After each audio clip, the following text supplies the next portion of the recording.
মানুষ প্রতিদিন জীবনে কত কিছুই না শিখে, তো সেই শিখার তো শেষ নাই।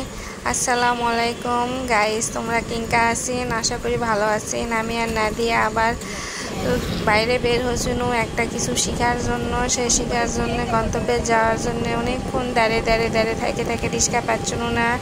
অনেক কষ্ট করে রিক্সা পাইছি, পায়ে দুপুরের আবার খাবার খানু দুইজনা মিলে রুই মাছ আর সবজি দিয়ে আর কাঁচা মরিচ দিয়ে মজাই লাগে। আমি তো মাছ প্রেমী মানুষ, আমি তো মাছ খেতে ভালোবাসি।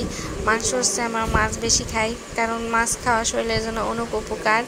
তো একটু কাঁচা মরিচ দিয়া মাছ দিয়ে সবজি দিয়ে মেখে খানো খাইটাই আমরা সবাই মিলে এখন যাচ্ছি হলো আমাকে দ্বিতীয় গন্তব্যে। সেই গন্তব্যে যাওয়ার সময় অনেকক্ষণ দাঁড়িয়েছিল বাইরে রোদের মধ্যে, কিছুই পাওয়া যাচ্ছে না গাড়ি টাড়ি। তো অনেক দিন পর এই ভ্যান দেখে অনেক দূর থেকে অনেকক্ষণ ডেকে ভ্যানটা নিয়ে আসা হয়েছে। অনেক দিন পরে এই ভ্যানের চর্ম।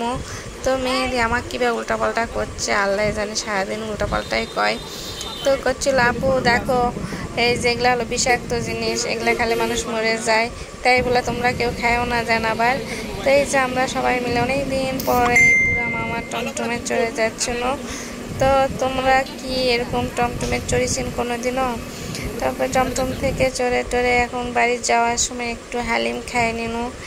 সারাদিন এত ঘোরাফেরার পর একটু হালিম, কি মজা! এগুলা না খেলে তো বিকালটাই বৃথা। তারপর বাড়িতে আসে আনা তরমুজ খাইছিনু, তরমুজগুলো অনেক মজা ছিল।